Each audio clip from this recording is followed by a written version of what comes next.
So I have Dave Regina with me today, who I am honored and blessed to have here with me. This has been a long time in the works. This has been a long time coming. I'm super excited about this. Dave, I know you are a recently published author, new book, 30 Lessons to Lead. You are an activist in the male community looking to engage and build up what it is to be a man of high value, high worth, high substance and sustenance in modern day culture. You lead a group that you've created called Cultivates Excellence, which I love, and I'm honored to eventually be a part of in my own journey, in my growth. You're a father, you're a child of God, you are a public speaker, and I'm honored to have you here today just to kind of pick your brain, have a conversation, get to know you. And again, this has been a long time coming, so I'm so amped to have this conversation with you, because not that our journeys are the same, but they're very similar. And this is also going to be a platform for me to pick your brain and to learn, which I enjoy being somebody in the room that has so much to learn from somebody, because it shows that I'm in the right room. So I appreciate you being here, and I'm hoping you can give the audience just kind of a understanding of who you are and what you do. Yeah, man. Well, first and foremost, thank you. Yeah, thank you for the kind words, my brother. I really appreciate you. We had a wonderful conversation on the phone, and you know, I like to believe that I'm a good judge in character, and I do feel that there's a lot of alignment there.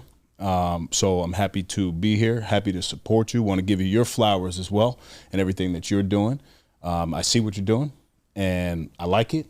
And also, you know, I think just to ground us, man, we're both just men of God, but we're very grateful, right? Yeah. Grateful to be here. And you know, there's a very alarming statistic that I go to often, but 170,000 people didn't wake up today, you know, but you and I did.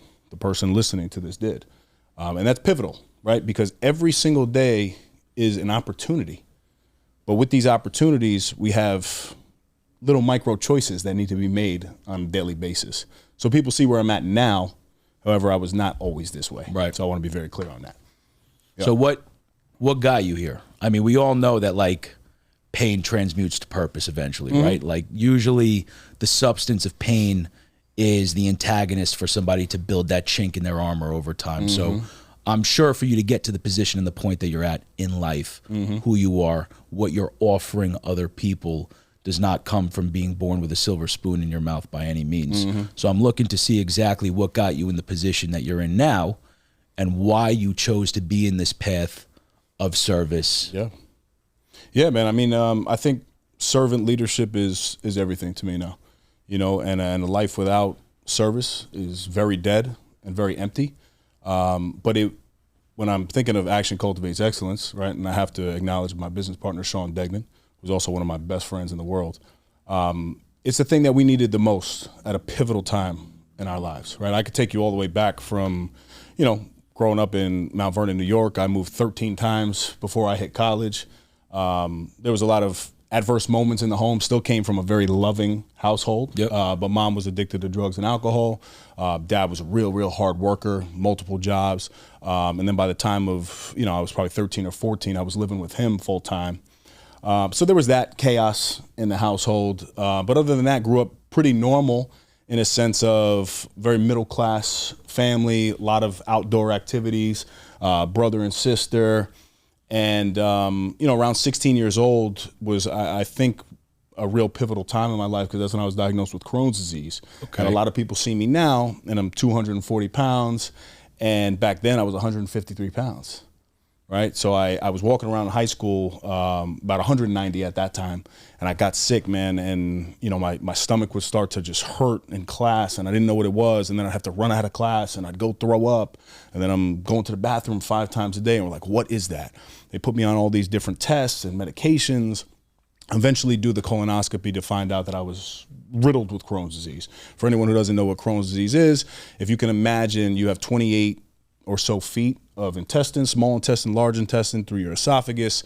And in those intestines, there's like these white ulcers. So anytime food hits that digestive tract, it's almost like sandpaper on an open wound, right? Like, yeah, it just kind of gives you that. Yeah. So I struggled with that for years, man. But I was always a popular kid per se. But that was the first time in my life I started getting made fun of big time. everyone was like, yo, ramen Reg, because my arm looked like ramen noodles. But in my mind, I was like, nah, not me. Like, I'm not going out like this. And even then, the doctors told me that I was going to, live with this for the rest of my life because Crohn's disease is chronic, so it means forever. And I said, no problem. Like, I'll live with it if that's the case, but this is not going to bring me down. Yeah. And that's what started my journey into health and wellness. Right. So you have that aspect of my life, which is the disease part. Then, I went through a lot of relationships coming up. Had a couple girlfriends, and always was a kind guy, but like really never like honest. Like a real liar. Yeah. I was just very manipulative, very selfish, very into myself. And, I thought that my way of doing things was the right way. And if there was a disagreement, I would just raise my voice louder than you. And that was going to be the thing that was going to get you to retreat, because that's what I knew. I ended up getting married when I was 24 years old, divorced and in a very healthy relationship now. I want to be clear about that. But I made a lot of mistakes, man, early in my 20s. A lot of binge drinking, a lot of drug use, recreational drug use. Never really centered in any level of faith. And then I got to a rock bottom. And I'm that type of guy. I was telling the guys at, our ACE dinner this month, like, I'm the type of guy, like, I really need to test the waters. Like, if things are, like, teetering bad, I'm like, show me more. Like, I'm going to continue to do it my way because my way is the only way. Yep. So, I ended up getting to a point where I found myself, like, in an affair and, seeking attention from women while I was married, binge drinking, popping bottles, going to Miami for the weekend. And that was a really dark place for me. Really, really dark. So I ended up coming out of that, and I come clean, and I, tell my wife at the time, like, hey, this is what's going on. She also it was very obvious what was going on, but ended up coming clean, and I found myself basically like checking into therapy. And I just want to set the stage on therapy because I'm a firm believer that therapy can change your life. However, my first encounter with therapy was disgusting. I was 15, 16 years old. I was with a family member, and that family member completely lied and manipulated this therapist for that therapist to look me in the face, discredit my feelings, tell me that I was a anger-driven individual that needed help. Yep. Didn't want to listen to anything, and I was telling the truth. So I just want to be clear about that, especially to men who are listening to this. I was that guy that did not believe in therapy. So then I became obsessed with therapy because I was like, wow, it's kind of fixing my marriage at the time. I need my own therapist. And I dove fully in. And then that's where I really started to shift my life into personal professional development around not too long ago, man, 2017-ish. So that kind of sets the stage, I guess, to a little bit of where I'm at today. So now with you shifting into this new stage of where you're at, and I assume that this marriage that you were in wound up being separated, so it failed. But obviously, where one door closes, another one opens. Yes. Sometimes the prophecy that you create yourself is not the plan that's actually set in stone for you. So obviously, you're going down a much better trajectory that you're on now. Mm-hmm. My question to you is, when you're at this state, you're getting all this mental health and you're implementing. You're not just listening, you are implementing into tangible modalities and strategies. Where was that initial pivotal point for you to say, you know what I'm doing in my life, I want to give to everybody else. I want people to not be beneath me, but on my level of healing, of giving, of serving, and of building people up in the same state of mind that I'm in. Where was that moment where it kind of clicked for you and you're like, this is my passion, this is my goal, this is my drive, this is what I'm doing with ACE? Yeah, so I don't know a moment per se on that, but one moment sticks out to me with my mom. Awesome. And my mom, she... I mean, man, I get the chills when I talk about her because she's 7+ years sober. I love her to death. I shout her out every time I have an opportunity to do so because she is a hero of mine. She's one of my best friends, but it wasn't always that way. And at that same time in 2017, she was really going through it. Right. She had lost her job and, things were not good. Bottom of the bottom for anybody out there that's listening that understands what addiction looks like. And, somehow she's basically detoxing at my house. And we tried out all these outpatient programs, right? And outpatient is exactly what it sounds like. You go to the facility, you leave. And the doctor was like, listen, man, you need to find her inpatient. There's no other option. So he's like, but I need you to administer the Xanax to her, because at this time she was heavily addicted to Xanax. But you withdraw someone, this is something that I didn't know. If you withdraw somebody cold turkey, they could actually die. Yes. So he said, here, this is the formula. You're going to give her one Xanax, one sugar pill. One Xanax, one sugar pill. Every time I gave this chick a sugar pill, she knew exactly what it was. Yep. Like she knew. And now we're into the middle of the night, man, and I'm trying to sleep. And she's knocking on my door. And every 5 minutes, it seemed like David, I need my pills. I need my pills. I need my pills. Finally, I get to a point where I snapped. And, I got kind of ugly. And I bring her into the guest room. I sit down right next to her. And I poured all the pills in my hand, all the real ones. And I said, unless a higher power can save you, there's nothing that I can do for you. And she started crying, and she said, like, you want me to die? And I said, no, I don't want you to die, but I just want you to be happy. And in that moment, this woman who's been addicted for over 25, 30 years takes one pill. And I remember it very vividly. Her eyes rolled to the back of her head, and her head hit the headboard behind her.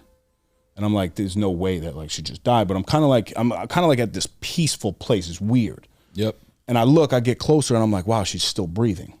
Let me let her sleep. And she hadn't slept in days. So I go back to bed. I don't know if it's the right decision or not. Like, should I call the cops? Whatever. I just go to finally fall asleep. And about 5-6 hours later, man, I get a knock. And it was different. And I look up, and it was my mom. And she said, David, I'm ready to get sober. And that moment right there made me realize that there was something out there much bigger.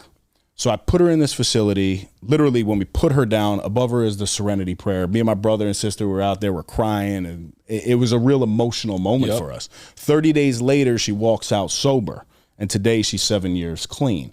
So that was proof in the pudding that, like, okay, whatever you're doing, there's something more out there. Right. So from that moment, I then started listening to sermons. Right. Every day I would listen to about 30 minutes of like a faith-based sermon, because now I believed. Right. I didn't know what I really believed, but like Joel Osteen kind of hit for me.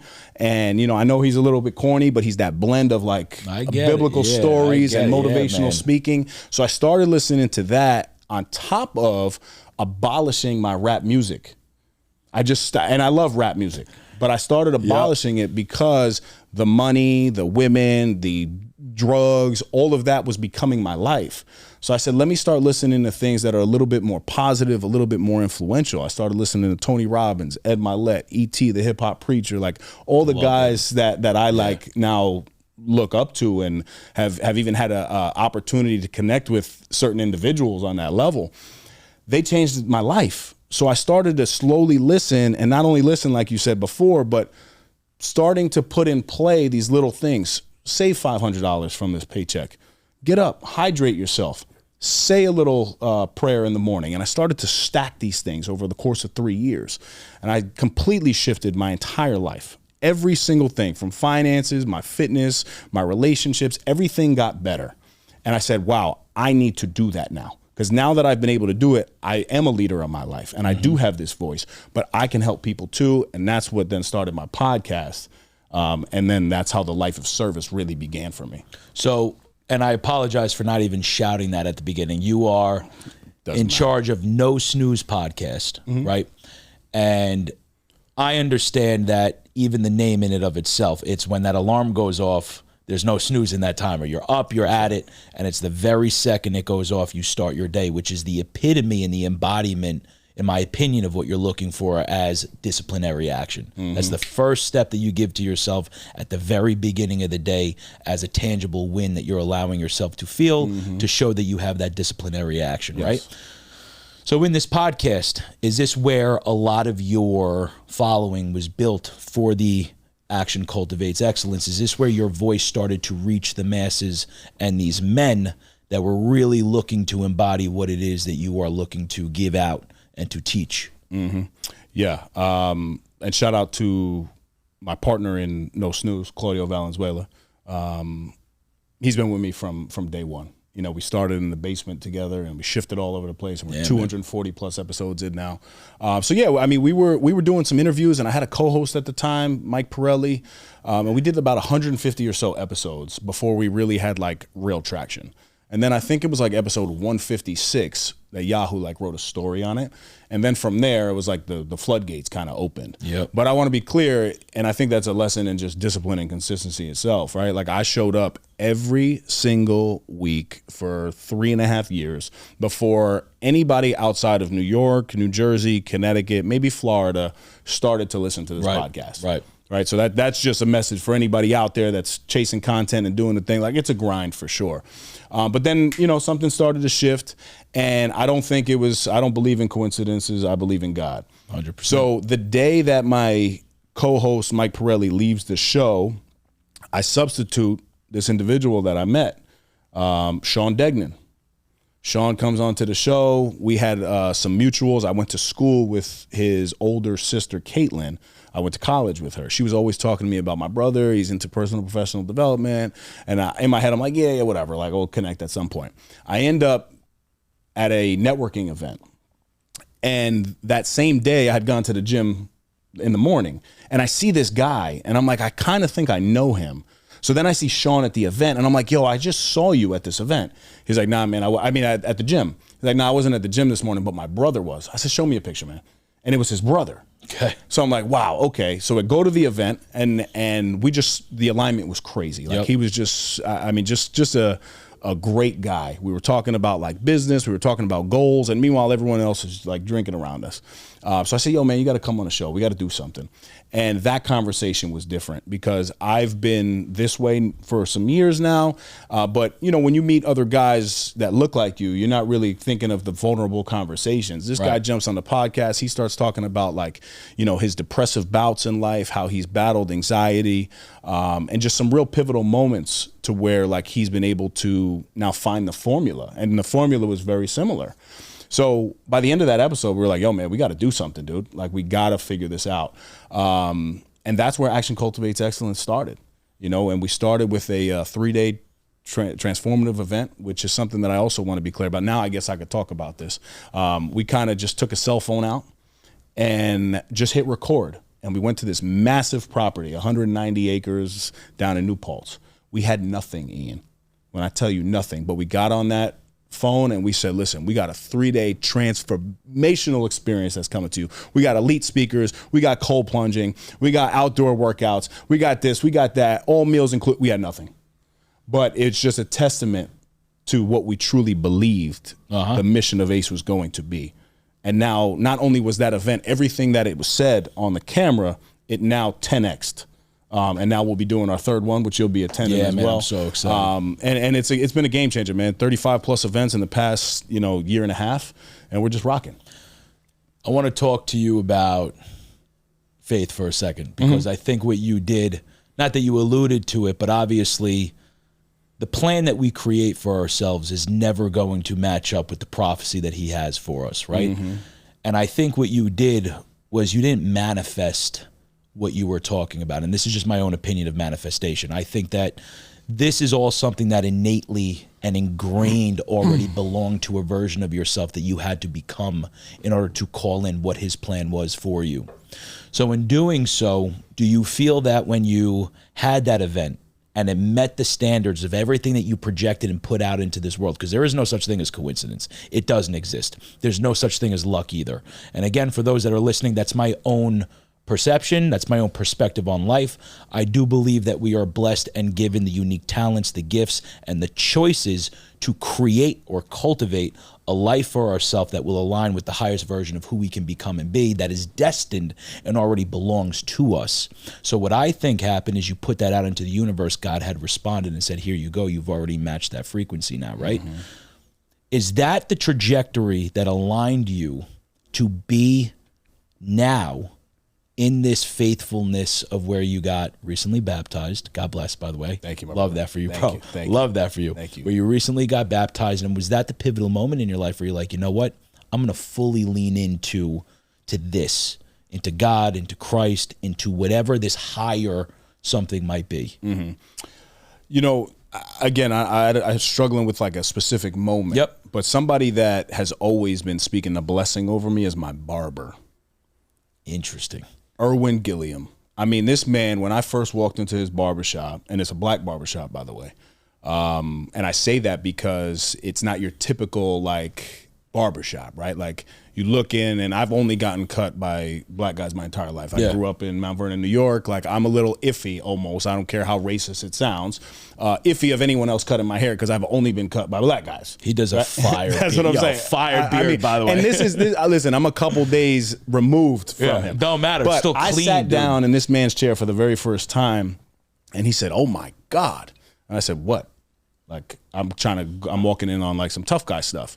He's like, "You have an anointing on you." I said, "What is that? What is that?" And he's just like, "It's an anointing, my brother. It's an anointing in Jesus' name." I'm like, this dude is whacked. Then I start hearing, and I think in my vocabulary, I was cursing a lot. He said, he would tap me on the shoulder. "Yo, my brother, this is a Christian barbershop.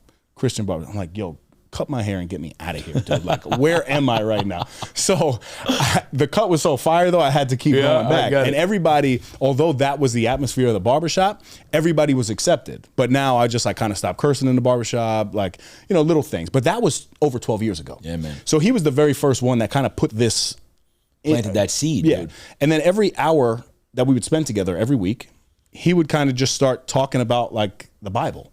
But Dave Reggina was not living any biblical way for years.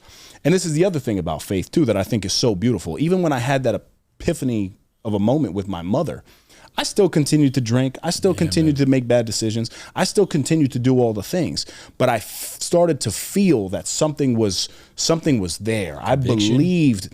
Not a conviction at the time. I did not feel convicted because I was doing some bad things, and I would continue to do the bad things.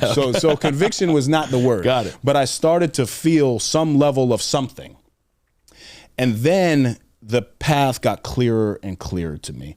To then, I happened to do a 30-day challenge, and I really wanted to stop drinking. And I agreed to do this with Sean, right? And I was dating around, and again, at that time, I was drinking a lot. But I was like, you know what? I feel this calling on me to stop. So let me do the 30 days. So I do the 30 days. I'm actually day 16. I reconnect with this beautiful woman from college. And I say, "Hey, like, you want to go on a date?" And she's like, "I don't really want to go on a date." I said, no. It's not a date. It's a catch up. Let's go on a catch up because I haven't seen you in 10 years. Like, let's go. So now I'm like a little bit nervous. Right. And I'm like, wait, how am I going to connect with this woman and not have a drink? So we go to Catch Steakhouse in the city, and literally the waitress comes over, and I don't know what I'm going to do. And the waitress is like, "Hey, what do you want to drink?" And she's like, "Oh, I'll take a virgin mojito." I said, "Why'd you do that?" And she's like, "Oh, I stopped drinking like 6 months ago." I'm like, "Thank you, Jesus." So at that time, I started to see and pick up on the signs that were in my life. And now this woman who was a true blessing, kind of came in and was now in alignment. So we started dating. And the first thing that she kind of gifted me with was like a Bible, and I was like, I don't really know. Like I would hold it and not really like dive into it. But the version that she got was called Every Man's Bible.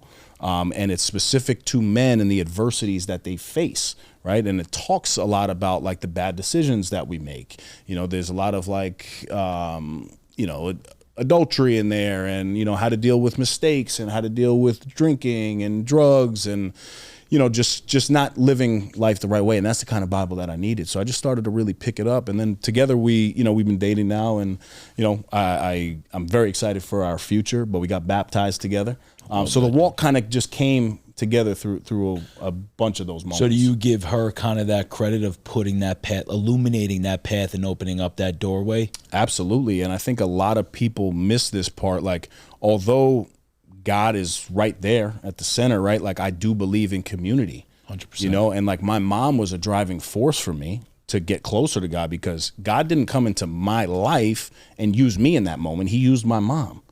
Right. And that's the thing I think people miss, too, is you expect this thing to happen to you. Like, that moment was the most pivotal thing in my life. And it didn't even happen to me.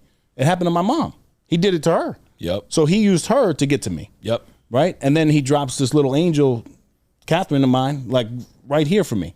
So I start following, drop my business partner, Sean Degnan, right there. So now it's like these things I can't deny. And now I'm fully in. I mean, I have a daughter as well, and being a father is the most important thing to me, man. Like, Just having a human being that looks up to me the way that she does, and knowing all of the mistakes that I made to now be in the place that I am, and for her to see me here, I need to stay here. And the way that I do that is through God. There's two things I want to comment on. I do want to comment on you being a father first, because I follow you on social media, of course. I see what you post with her. I see the interactions that you have with her, and I think most men could learn a thing or two watching the way that you interact with your daughter, because what you're doing, and I think that all fathers need to hear this if they have a daughter, you are showing her what it is to be treated by a man in her life, what it is to be loved, what it is to be cared for, what it is to be nurtured. And I think what you're doing, at least from what I can see, and I know you're not putting on a front, I know that this is genuinely you as a father. I think what you're doing with your little girl is one of the most beautiful things that I've ever seen. As someone who's not a father, that I strive more than anything in this world one day to be blessed with a child, because I would love to be a father. It is warming to me to see that men like you are capable of providing that level of substance to a young woman, so that she grows up in a very difficult world that is literally now meant to ruin and tarnish a self-worth and identity, because it's getting harder for women to grow up, and men. But we're in a much different generation now. So I think you're doing a beautiful job. I think you're doing an amazing job. God bless you for that. And I think the things and the impact that you're going to wind up having on her life is going to go far beyond anything that you can imagine. So I just want to say that to you face to face, because I do know a lot of men that have daughters, and I see the polar opposite, right? I see the way they speak to their wife in front of them. I see how they're not present. I see that they're on their phone, and I remember, and I don't think I'm wrong, but I remember you putting a post up maybe about the presence in front of your daughter, right? Not being on your phone or something like that. Okay, so my memory jogs correct. Yeah. Like, to me, I do that with my dog, because that's what I got. Same thing. Like, when I'm with my dog, my phone is not in my hand. Like, my attention, my love is devoted to her at that moment. When I'm with my boys, or if I'm on a date, my attention is devoted right to them. And I think, again, what you're doing is you're showing her what it is to be tended to in that moment, right? That's the real form of intimacy. Intimacy, in my opinion, is not just about like a male and a woman. It's about seeing into them and being present with them. And the legacy of presence that you're leaving in this girl's life, bro, is dope. Thank you. So I just want to say that. Thank you. Right? I appreciate that. That's the best compliment 100%, that I bro. can receive. Yeah. But even with that, and to tie it back, she taught me so much. Sure. I mean, so much, man. Like, and just to set the stage on and to give clarity on it. Like, me and her mom, we split up when she was 1.5. And right at that time, I had my daughter 4 times a week. We had 50%. But I didn't know how to brush her hair properly. I didn't know how to clean her private parts. But I was given that responsibility. So, like, what are you going to do? You're going to figure it out. And this is on top of me trying to build business, me as a deputy commissioner, like me dating around, doing all the things. And it was a really hard time in my life. It was not easy. And there was one point I was getting very snappy with her. Like, my patience was really, really running dry. And anybody who has a 1.5, 2-year-old, sure. they're kind of on their own time. And she was a little fussy because she was always used to, like, mommy putting her to bed at that time. Daddy would always be there, like, always. But what I've noticed when you're in a 2-parent household, you do rely a lot on the other individual. Yeah, I could imagine. Regardless of what anyone says. Yeah. And a mother typically does more than the father, right? Just how it is. So when I had this responsibility now, I really couldn't even be on my phone or anything, because she's only 1.5 and she's crashing into the side of the thing, and I'm not trying to send her back to her mom with a lump on her head. So I was getting very impatient, and I remember putting worship music in my ear, and I still remember the song Jireh. And for whatever reason, I started to follow these voices in my head, and at that time it told me to pray. So I didn't know how to pray, and I even still, like, people say that I'm like pastoral or whatever with my approach. I just started talking, and I would say, God, please, I'm in a really tough spot right now. Show me some light. And something would say, like, hey, put music on. So literally, while my daughter's having whatever kind of 1.5-year-old attack over there, I'm listening to Gyra, and this peace would come over me. And then I was able to like continue to wash the dishes. And then I would bring her her stepper over, and I'd put her in there, and I'd put a little fake sponge in her hand, and I would let the water roll. And we had a great time together. And from that moment on, I noticed that all I have to do is include her in the things that I'm doing. Because a lot of parents out there, they wait for their children to go to sleep. They wait for their children to, I guess, not be in the picture, to clean their house, to cook the food, to do all things. I didn't have that level of, I didn't have that opportunity, because if she was away from me, she was, going to get into some trouble. So I just did everything with her. And by everything, I mean everything. We made the bed together. And why do we make the bed, Callie? Because it's healthy habits. 100%. We would cook together, and we would clean together, and we would pray together. Every night she says a prayer. She says, "Dear God, thank you for my family. Thank you for my friends. Please keep us safe, and please keep us healthy." And that's her version of prayer. So the answer to that is integrating God into it and allowing my child to kind of be a part of the chaos. And I also want to show her what a real man is. Yeah, bro. And how important it is to have feelings. And when she cries, there's a story in my book about her on the monkey bars. And she got to a point that she was really good on the monkey bars. And then for whatever reason, she forgot how to do the monkey bars. So she gets on and she falls off and she starts bursting into tears. And these other kids are in the park and they run over to her and they're like, "Oh, stop crying, stop crying." I said, "Yo, my man, excuse me." I said, "Callie, come here." I said, "You could cry on my shoulder." And she said, "Why?" I said, "Because it's okay to cry. It's okay. You don't worry about these people right here. Just cry." And then after she cried for a little bit, I said, "Are you okay?" That's the first. I started feeling her elbows and making sure she was okay. She said, "I'm okay." She said, "I want to try again." I didn't even have to tell her, "Yo, get up, try again." Yep. It's in our instinct as a human being. We want compassion. We want empathy. And when you receive that, you want to get out there and do it again. Bro. And this is at the age of 4. You know what I'm saying? So that lesson right there, to me, said it all. And I'm like, this is exactly how I have to show up for my child. And I also want to be clear, I'm not perfect. I'm far from it. I still lose my temper and I still get impatient with her. That's fleshly, but that's part of being human, bro. But I mean, it is what it is. Yeah. You know what I mean? And, and I just always keep saying that type of stuff because I don't ever want anybody to think that like, oh my God, just because you're at this level now, you can't relate to the old. Because just not too long ago, man, I was on the complete opposite side. There's something, I'm going to tap into that first, is I do believe that empathy and compassion is a breeding ground for the refinement of what I would consider to be courage. And most people think that courage is this absence of fear, and it's not. It's the ability to act in the face of something that's complicated and something that could be considered to be adversity, right? So the fact that you're teaching your daughter what it is just by a simple act of love, empathy, and compassion to be courageous at a young age, she's going to carry that with her for a long time, bro. Long time. You said something about your pastoral delivery. Do you know how to judge somebody about their delivery to know if it holds weight? No. It's by how many people listen. And people are listening to you. So I do want to tell you that also. So yeah, you definitely do have this delivery about you, which is pastoral, but there's a dominating factor behind it in a godly manner, right? And I think that you have this weight of glory on your life because you have the masses that are listening to you. That's how you know when someone's words are powerful and potent. That's how you know that anointing, for example, is on your life. So I think you should listen to that, feed that, and embody that pastoral kind of delivery that you have about you, because I think the more that you lean into what naturally and innately belongs to you, brother, whoever you're reaching now is going to be infinitely larger, right? Thank you. I received that, man. Thank you so much. Absolutely. Yeah, bro. So we both got baptized within like 3 weeks of one another, right? And I will tell you, no one warned me about how difficult it was going to be to become a Christian, right?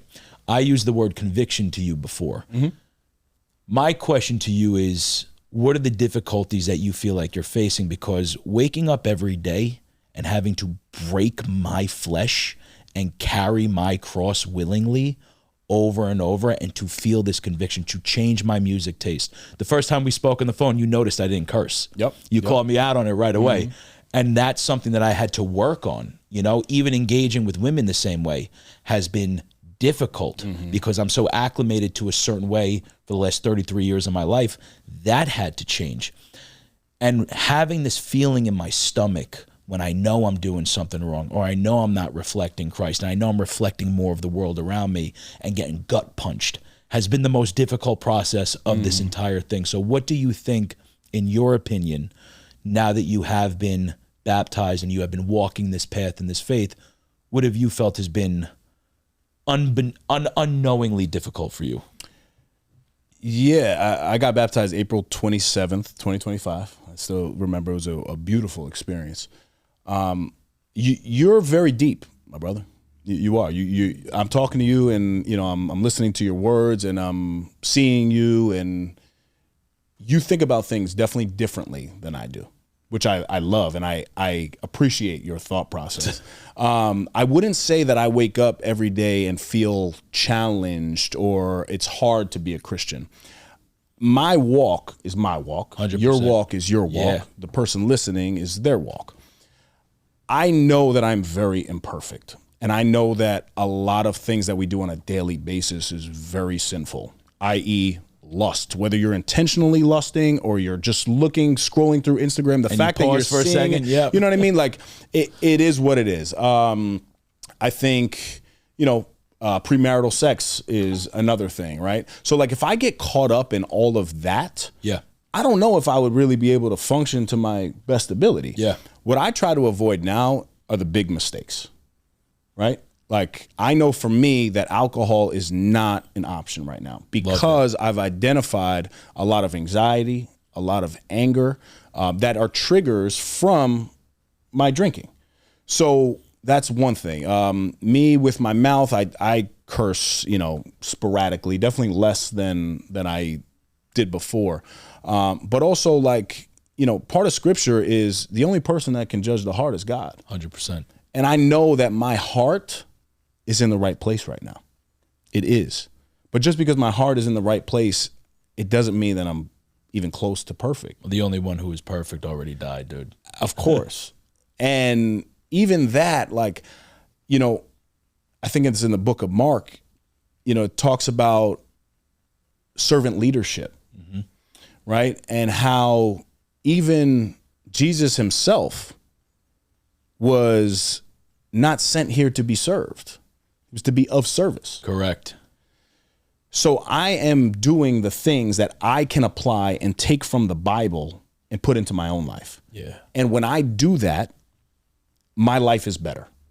So I just hope to continue to level up my Christianity because there's so many different levels. I mean, I have so many friends of mine. I mean, my barber's one of them. Like, they're just at a different level. Yeah. And that's okay. And anybody who is intrigued, and it doesn't even have to be Christianity. I'm not here to push that on anybody. I don't think you are either. Whatever connection you have to that higher power, the moment that you start leaning in is the moment that I believe that you will begin to live more fulfilled. Yeah. So that's really what I'm feeling. You know what I mean? And I don't really wake up. I think my beautiful girlfriend feels it a little bit more than I do. Right. Like me and her, we have different walks as well. And she's definitely a step ahead. Yep. But I'm just trying to be better, man. Like, I'm really trying to be better. And I'm not just saying that because a lot of people like to say that these days.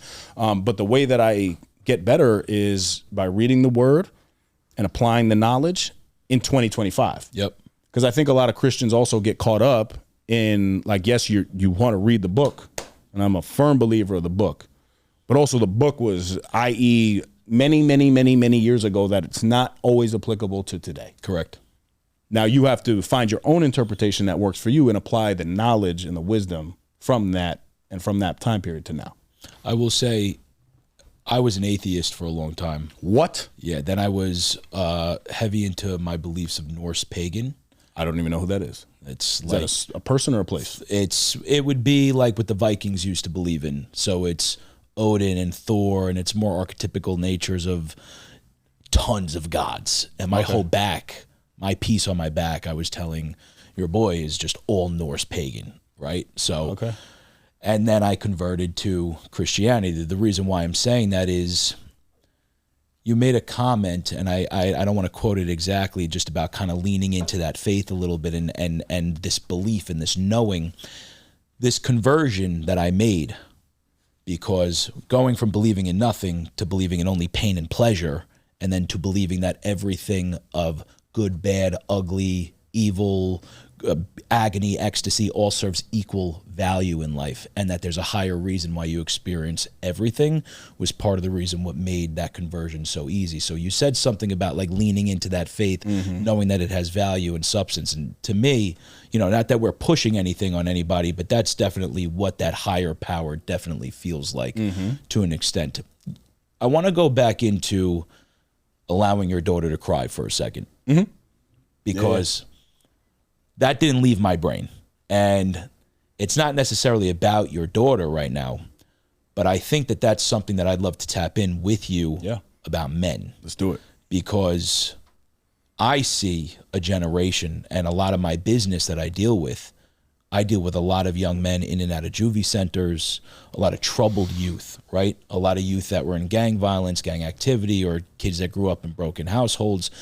And I love those men. Like, those are the men that I know, I feel like you and I probably really tap into the best. There's a lot of empathy and relatability there and stuff like that.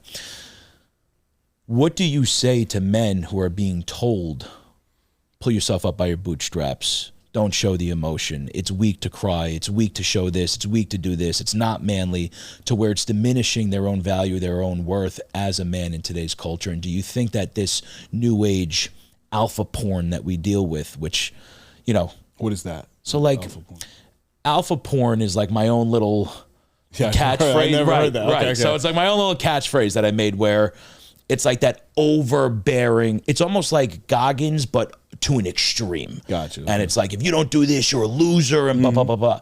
Everyone's got issues, dude. Everyone's got complications, and some things are more difficult for other people. And if you can't empathize with them, and you can't at least see them eye to eye, then there's no lifting those people up, right? Because now we're judging it from a place of superiority. That's what I mean by alpha. Gotcha. Hustle, grind, F you if you're a loser. Like, there's only that stuff, right? Do you think that that's damaging more of these men coming up in today's world?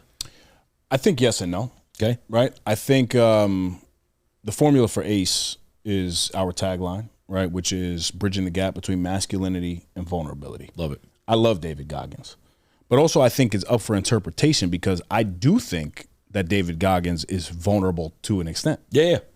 You just have to interpret it, and you have to get past him doing 10,000 pull-ups and him running on broken legs and doing all that stuff. But if you listen to him, he's always talking about his limiting beliefs. And those limiting beliefs are vulnerabilities. And being okay with addressing those vulnerabilities is what I believe ACE does a little bit differently. Love that. Because we welcome that in. We assume that you are a macho man because you're here now, right? So you join this group. If you knew nothing about it, you saw the way that we looked and you had the balls to come on in. But we stripped that down immediately. So we're like, cool, bro. Like, you made it. Nice to meet you. Like, you're here. Where do you need help in your life? Where are you struggling the most? Oh, you're struggling with anxiety and depression? These 12 are too. Oh, you're struggling with addiction? Oh, these 10 are too. Oh, you're coming out of a heartbreak and a divorce? Oh, I am too. Right? So we meet men exactly where they are. And there's not one guy in this group, Mike Press will tell you, that comes here and is like, oh my God, I don't fit in. Right. And I don't care if you're the most manly man in the world. We have real killers in there, bro. Like, we have dudes that have been to jail for years. We have dudes that will knock your head off. Like, and that's the other piece to it, right? Like, just because you're vulnerable doesn't mean that you're soft. It actually is a very significant sign of strength. Correct. And if you look at any level of mixed martial arts, MMA, you are in a vulnerable state. There is always a superior that you are showing love to, that you are in a vulnerable place. You're showing that respect to. Yes, a little bit. But you're showing that respect. So the same way that you do that in mixed martial arts is the same way it is in personal and professional development. Yep. If you choose to join a community and you have respect for the atmosphere that's at hand, you're welcomed in, right? So we tell guys right away, it's okay not to be okay. We had a guy step up for the very first time. He came to one dinner, and it was just the recent one. He didn't know what to do. He kind of forgot his name, forgot what he did. He's not a public speaker, and he shook and he held that microphone and he just kind of broke down and said, I need help. Do you think the guys ran from him or ran to him? No, they embraced him, dude. I mean, Mike will tell you, literally everybody probably felt it in there. Everybody, and they wanted to help that guy. That's the kind of environment that you need to be around. And honestly, anybody who's telling you that it's not okay to cry, they're broken. They're very broken. And even though we're all broken in our own way, we're here to help you break through. And I believe that if you do have that higher power that you're focused on, and you're also starting to live what we'll call aligned action, that's the formula, right? Belief and aligned action. You got to be able to believe in yourself, and you have to be able to take the actions to live the life that you want to live. Because if you're believing in yourself and then you're not taking the actions, you're never going to hit. There's no cohesiveness. So we try to blend that for guys. You know, I see a lot of men that don't know how to value the fragments. And what I mean by that is we've been broken. Like you said, we're all broken in our own ways, right? And there's a lot that I see happening where men typically, after being shattered, whether it's from loss, death, heartbreak, failure, rejection, abandonment, whatever it is, the pieces that survived after being shattered are always the strongest pieces left over. Those are the ones that have survived 100% of the darkest days, right? 100% of the hardest days. And when you piece together back this puzzle and those fragments that are left over, what I see happening is most men, they pick apart the negative qualities of those fragments without actually appreciating the strength and the endurance that took them to piece themselves back into this new masterpiece. And what I see you doing, and correct me if I'm wrong, you're almost like this puzzle maker. And like that's how I'm looking at you right now, like a legit puzzle maker, where you're allowing these fragmented pieces of these men to have a home, and you're not piecing them together. You're offering them the opportunity and the framework and the groundwork for them to piece themselves back together, rather than through hatred or animosity or resentment or grief or guilt or shame. You're allowing them to piece each other back together with love, community, appreciation, gratitude. Dude, like, if anyone is doing God's work on this planet, I'm sitting next to him, dude. I appreciate that. Yeah, man. Like, thank you. It's incredible. It's incredible to see somebody now in this world that we live in, where people lack identity, right? Everyone wants to be the next person. Everyone loses a sense of themselves trying to fit in or pigeonhole themselves and fit a mold. And like, it's very rare now, because of what Instagram and social media has afforded us with all of its capabilities. It's diminished a sense of identity. So it's unique for me, where I like to pride myself on, I don't care if you like me, love me or not, like this, you're going to take me as I am. And sitting across from somebody else and not seeing it, but feeling it. Like feeling that you present yourself in a way of, yo, this is how it's going to be. This is what I'm going to do. This is what I'm going to give to you. Take it or leave it. Here's the antidote to life. And you're allowing these people to literally take hold of what you're saying. Dude, it's dope. Thank you, to be brother. sitting next to that, and also eventually be a part of that. Right. You know what I'm saying? Yeah. I hope you understand genuinely, when you rest your head down on a pillow at night, what you're doing in this world. Like, I hope you think about that more often than not. If I'm being honest, man, that's one of the things I struggle with most. I don't receive compliments too well, but before, when I said like I receive that, I do receive that. But you're giving me so many compliments that it's kind of making me uncomfortable. And I'm being transparent. You know what I mean? Like, in my heart, I'm so receptive to it. I want to feel it.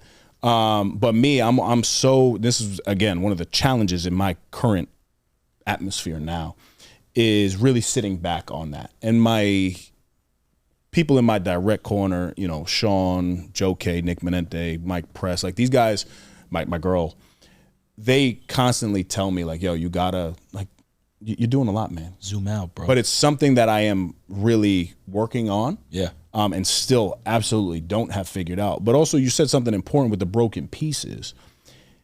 If anybody's listening to this podcast and feels any level of influence or inspiration, if we stop the podcast after you gave an intro of, he's got this new book, 30 Lessons to Lead. He's a keynote speaker. He's a father. He's a man of God. And he's built Action Cultivates Excellence and the No Snooze Podcast. And we ended there. Would anybody be like, oh, that was a great episode? No. You probably latched on to the time where I'm telling you, like, I know what it's like to have my heart broken. Yep. I know what it's like to make a bad mistake from drinking too much and having my head in the toilet because I was throwing up. Those are the moments that people really latch onto. Now, you can't just be talking about that stuff and then not living on the other side. Correct. Because some people get that twisted too, right? But that's where that blend of vulnerability and masculinity comes in. Because it's like, yo, I can meet you where you're at. I feel you. But just because you're broken does not mean that you can't break through. That's literally the tagline of my book, from breakdowns to breakthroughs. Love because that. I do believe on the other side of whatever mistake or whatever problem that you've encountered, you can and you will change your life. But you have to want that, right? Everybody else around you wants it for you. 100%. But what you focus on magnifies. I had a moment with my daughter the other day. She's taking her camera out, and she's got this little Polaroid. It's real cute. She takes a picture, and it was nonsense. We couldn't even make out what it was, right? Because she just pointed and clicked, right? And she said, like, what is this? I said, baby, you gotta focus. So then she goes up to the plant, kind of like the one over there, and she takes this picture, and she holds it there. And the picture prints out, and it's a beautiful picture of a plant. And in my mind, I was like, that's leadership. That's personal professional development right there. If you focus on garbage, you're going to get a picture of garbage. But if you focus on something beautiful, you're going to get something beautiful out of it. And that moment with her, and these are the things that I know it might sound crazy to somebody listening, but that little camera that 5-year-old girl just took a picture of, I was able to relate that right back for her so she can understand, look, when you go through life and you don't really have an intention, this is what you get. But when you sit back and you take a deep breath and you take that picture of that tree and it comes out beautiful, that's what life is about. I said, do you understand? She's like, I do, Dada. I do. You know, like it's a real moment. So yeah, I like to, that's also a big piece of my life that people who are close to me will understand. I look at these like everyday like situations and things, and I try to really make it relatable to everything that we're doing. You know, there's a quote that I live by that the way we choose to see the world will always create the world that we see in front of us. Think about it. Yes. If you think crap, you're going to get crap. If you think ugly, you're going to get ugly. If you think beautiful, you're going to reverberate and receive beauty. If you think grateful, you're going to reverberate and receive gratitude, right? Absolutely. And I don't believe that somebody, going back to what you said, there's a tagline in your book that your breaking point is your breakthrough. From breakdowns to breakthroughs. Breakdowns to breakthroughs. Yep. That is something that I live by, because I don't think that you can have a great character with an easy life. The price of one is always going to be the cost of the other, right? And something that I do in a lot of speeches that I say is like breaking points or breakthroughs, rejections or redirections, obstacles or opportunities. That's the paradox of life. And something that I hope most men who do choose to listen to this understand, that through every trial, every persecution, every hardship that somebody goes through, you're an embodiment of it, right? An embodiment that no matter what you go through in life that may be stormy or dark, that there's always light and there's always going to be something at the end of that tunnel that you can grow and learn from. And that would be my wish for people listening to this today. So the one thing that I do want to ask you, right, before we cut it off is, if you're to take one thing out, right, of really what you're looking for to accomplish in what you're doing in these people's lives. And I'm sure you think about this a lot, right? I know you're serving. I know you're grateful. I know you are puzzle making left and right, right? I know you're giving to them, and I know you're creating community. You're expanding on what it is to be loving awareness for everybody around you. What is your ultimate goal that you really hope to achieve in life, if you had to put it into one thing that you could offer men, women, children, or anyone who's listening? It's a great question, and it's on my heart to say I don't know. I love that. I don't know what my end goal is going to be, but I do know that legacy is very important to me. But I also think that a lot of people believe that legacy happens when you die. I believe that I'm living in my legacy right now. And I believe that the actions that I take on a daily basis and the people that I'm inspiring and impacting and uplifting is my legacy. And I also would say something almost combative to what you said before, when you are doing the gratitude and you're doing all the good things, that all of that is going to happen. I do believe that to an extent, but also there was a significant part of my life when I was praying every single day and the opposite was happening. Okay. The opposite was going on in my life. Yeah. And I think more people can relate to this than not, because it's like, God, please bring me the financial abundance, bring me the relationship, bring me this, bring me that. And it's not happening. And I want to tell you that that's normal, because what's actually happening is he is hearing your prayer, but he's telling you that you're not ready yet. And he's preparing you for the thing that you're praying on. But the reality is, if I gave you that 100 million up front, you wouldn't have the tools and the appreciation necessary to make it withhold in your life. 100%. You wouldn't know how to give 10 million up front to the church. You wouldn't know how to inspire anybody else. And if I gave you that relationship that you were praying on, you would screw it up because you're not ready yet. So what I'm going to do is I'm going to put you through these trials and these tribulations and these adverse moments in your life to make sure that when that queen comes your way, you're fully prepared. And I think if there's one message that I can leave today, it would be that. There's no formula that's going to make you change and go from this shitty life that you have to an abundantly filled life. It doesn't happen. It's not going to be my book. It's not going to be the podcast. It's not it. But if you start living faithful and you believe in that higher power and you start taking those actions, I believe the breakthrough is coming. So if there was anything that I could say to kind of, leave us with today, it would be that. But the end goal, to answer the question, I don't really know. I want to help as many people as humanly possible. You're already living probably so many different parts of your dreams that you already made for yourself, I assume, right? Absolutely. Yeah, dude. But that's hard too, because if you would have told me 5 years ago that I would be here, even in this moment, right, where somebody else on a podcast would want me to come on their podcast, I would have been like, yeah, that's the goal. Or if, I had an opportunity to speak in front of 25,000 entrepreneurs, like that would be the goal. If I had a beautiful daughter, and a queen by my side, like that would be the goal. I do have all those things. I don't struggle to pay my bills financially. Like I have that, right? Do I want more of everything? Yes, but I also am in a season of my life too of deep appreciation and gratitude. Yeah, man. So even though I want more, I'm still very grateful for where I'm at right now. I think that's the antidote to life, is gratitude. Yes. Oh, absolutely. Brother, I appreciate you coming on more than anything, dude. Yeah, man. Listen, this was, I think like you said earlier, this was a long time coming. I'm grateful for the platform. I'm honored to inspire hopefully one person today, whether that was you or anybody even sitting in this room, that I think the job is done. I think we're very aligned, and I'm excited to, continue the relationship with you. And I want to know how I can support and help you any way possible. Thank you, bro. Yeah, man. And I would like an opportunity to kind of bless your listeners with an opportunity to get the book. Yeah, please. So we can create a code, and we'll do 15% off for your listeners. You want to do? Give me a code, man. Come up with Mindful 15. Mindful 15. Mindful 15. There you go. So Beautiful. Mindful 15. You can get a copy of the book at daveregina.com, and you can enter that code in right there. And yeah, man, I'm excited to continue the path with you. God bless, dude. Thank you. God bless you, my brother. Thank you.